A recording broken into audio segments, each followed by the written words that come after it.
এই যে আমরা বলছি যে যেটা 2রা সেপ্টেম্বর 2023 সেই সময় থেকে এই আদিত্য এল1-এর যাত্রা শুরু হলো, কিন্তু তারপর 4 মাস ধরে তার যাত্রা পথটা ছিল যে যাত্রা পথে স্বাভাবিকভাবেই অনেক বাধাবিঘ্ন এসেছে, কিন্তু আমাদের অত্যাধুনিক প্রযুক্তি আদিত্য এল1-কে যেভাবে তৈরি করা হয়েছে সেই সমস্ত বাধা বিপত্তি কোনোভাবেই বড় কোনো চ্যালেঞ্জের সম্মুখীন করতে পারেনি আমাদের সৌরযান আদিত্য এল1-কে।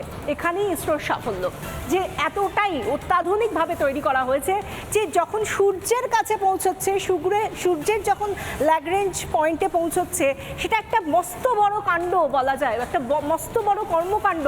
সেই জায়গা থেকে একটা বড় চ্যালেঞ্জ ছিল, কারণ যে কোনো সময় সৌরঝড় ধেয়ে আসতে পারে, যে কোনো সময় সূর্য থেকে যে প্লাজমা নির্গত হয় তা চলে আসতে পারে এবং সেখানে সমস্ত মহাকাশযান থেকে শুরু করে উপগ্রহ সব কিছু ধ্বংস হয়ে যেতে পারে।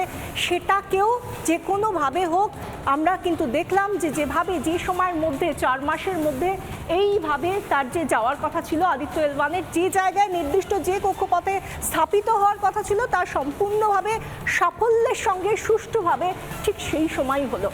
আমরা সেই যে ছবিটা দেখলাম, যে অপেক্ষাটা এতদিন ধরে আমরা 4 মাস ধরে করে এসেছিলাম 2রা সেপ্টেম্বর থেকে, এবং তারপরে আমরা দেখেছিলাম যে ছবিগুলো বিভিন্ন সময় পাঠিয়েছিল।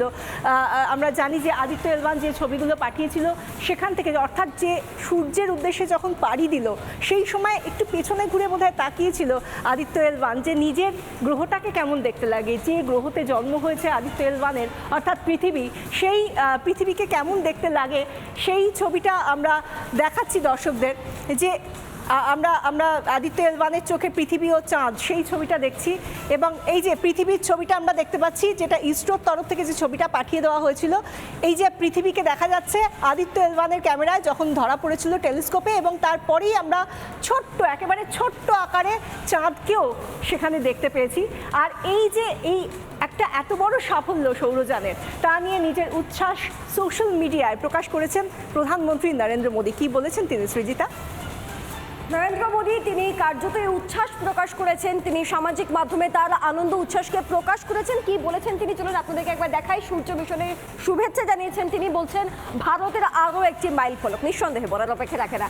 তারপর তিনি কি বলছেন, নরেন্দ্র মোদী কি বলছেন, গন্তব্যে পৌঁছালো ভারতের প্রথম সৌরযান আদিত্য এল1। প্রথম, এটা মাথায় রাখবেন, প্রথমবারেই সফল।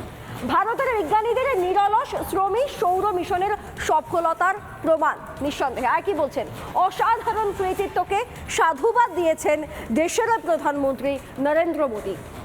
তার এটা সামাজিক মাধ্যমে বার্তা সমস্ত যারা সৌর বিজ্ঞানী রয়েছেন, মহাকাশ বিজ্ঞানী রয়েছেন তাদের জন্য, এবং দেশবাসীকে সত্যি গর্ববোধ করানোর জন্য এই শুভেচ্ছা বার্তা আমরা বলতে পারি, কারণ এটা গর্ববোধ করার সময় বিশাখা, কারণ প্রথম পদক্ষেপই সফল।